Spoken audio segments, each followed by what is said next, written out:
our first guest tonight is an Emmy-nominated actor, you know, from movies like Hairspray and the X-Men and Sonic the Hedgehog franchises, in addition to shows such as Westworld, Jury Duty, and Dead to Me. New episodes of his series Paradise stream Tuesdays on Hulu. Let's take a look. When I saw all that blood, I thought I'd been Christian Laettner. Oh, don't do this to me. Christian Laettner, Duke. Man, he made the most famous college basketball shot of all time against us in the tournament. Single-handedly killed me and every other Kentucky Wildcat fan that day. Yeah, I thought I'd been Laettner. But then, that was a hell of a block shot. Agent Collins. Please welcome to the show, James Marsden, everybody.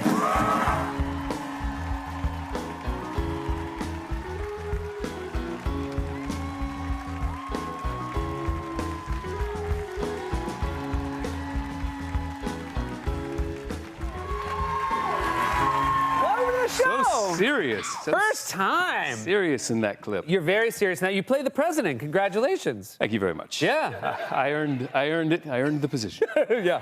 They don't You just all voted. I can't go there. I can't we did see, and we had him here last week, Sterling K. Brown, Secret Service agent. You are the president. Yep. How did you get involved in this show? Because this is from a fantastic show creator, Dan Fogelman. Yeah, Dan Fogelman, who did This Is Us. Great show.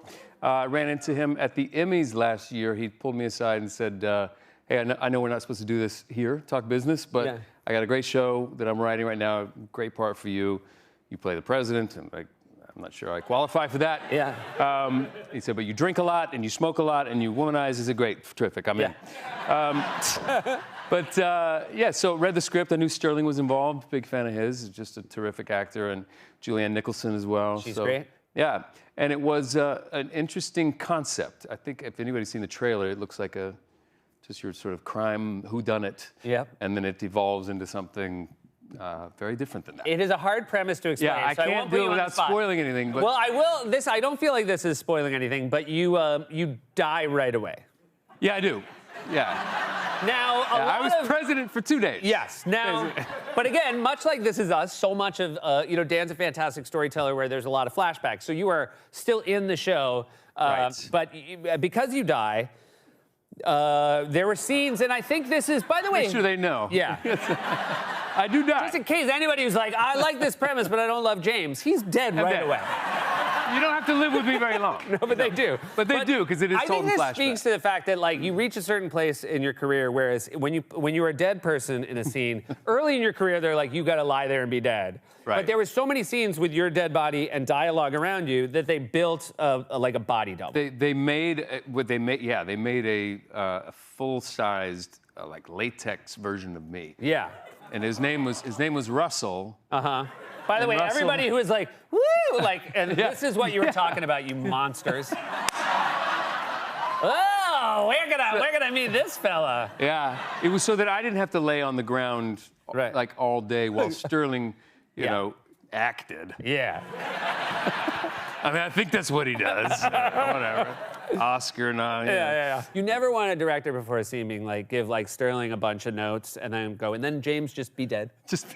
Yeah. So this saved you from that. It saved me from that. So he was around. But then he started to fall in favor of the crew and everybody more than myself. They liked Russell more? A little bit more. I'm not... Yeah. Some actors are hard about on it, themselves. But he was a very talented man, very benevolent, very generous, giving human. Yeah. But no hard feelings. I love the guy. The's a real light in his eyes. I think, when you look at him, you're like, yeah, he's... They got those eyes. Speaking of maybe the only thing wrong, it's really weird because the toes, everything looked... Yeah.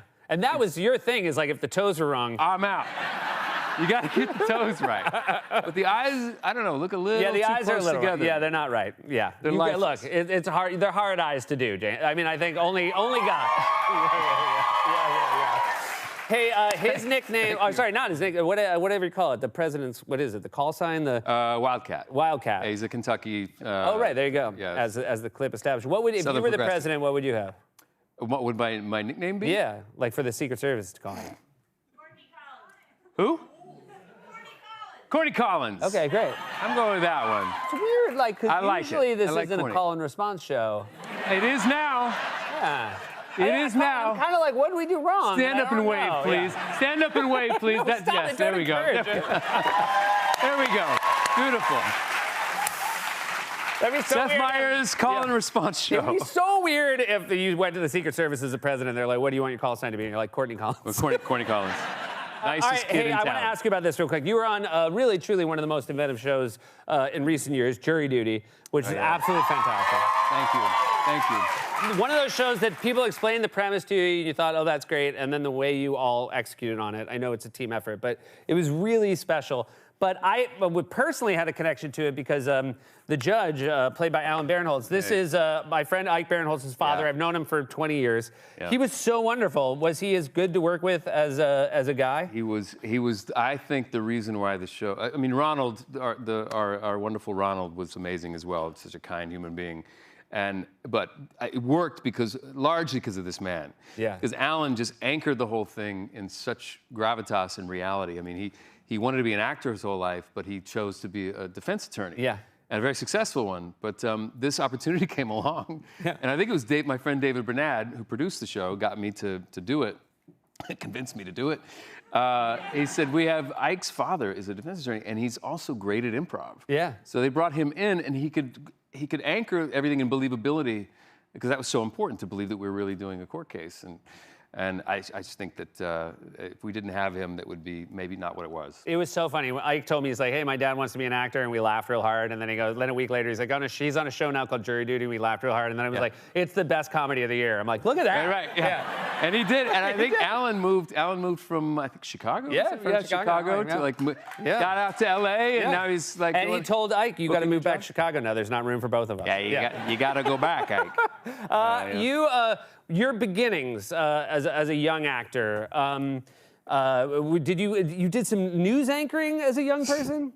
Yes, that's how I started my acting career. I was cast as a local news anchor for morning television, like 2 minutes of educational news. What age are you then? 16. Okay, gotcha. So you're like the high school reporter. Yeah, old enough to drive. Yeah. But they went around high schools and drama classes and auditioned boys and girls. Like, they wanted one guy, one girl to be a student news anchor on Butch and Ben McCain, Channel 5, Good Morning Oklahoma. So I did that for a year. I got up at 4:30 in the morning and delivered a couple of super interesting news clips. Did it make you like a minor celebrity at school, or were none of your peers awake at the time that you were doing it? They were not awake. Yeah. They were not awake. But I felt a little bit like a celebrity, although it was just not. There wasn't anything really sexy about it. Let's say that. Yeah. I was wearing my grandfather's suit. I had 2 of them. I would recycle them. But it gave me the buzz of being on TV, man. It's pretty good. Yeah. It's pretty good when the camera's red. It's a pretty nice feeling when the light on the camera is red. Yeah. You then, of course, did to great acclaim. You were an Anchorman 2. You got to play a fake news anchor. I did. And I mean, what a fantastic franchise to be a part of. No, it was amazing. I mean, yeah, those guys are just at another level. I've always loved improv comedy. That's why when Jury Duty came along, it excited me and got me all pumped. But Christopher Guest, like Waiting for Guffman, Larry Sanders Show, Curb Your Enthusiasm, all these shows where there's an outline and then you're just surrounded by really gifted, smart, funny actors, and you just go have fun with it and play. It was always like a dream for me. So to be around Will and Steve and Paul and those guys, it just was like, they're masters, but they are so generous with how they set each other up. And like watching the mechanics of how it works. You see Steve say something to set Will up for a joke. It's just pretty remarkable. So, well, it obviously, being around it, it was both very funny in that, and it certainly paid off with Jury Duty. Totally different, but the new show is just fantastic and so much fun as well. Yeah, completely different. Yeah, really different. Completely different. Thanks so much for being here. Yeah, man. Thank you. Come back again soon. Thank you. James Marsden, everybody. New episodes of Paradise stream Tuesdays on Hulu. We'll be right back with Kazi Davis.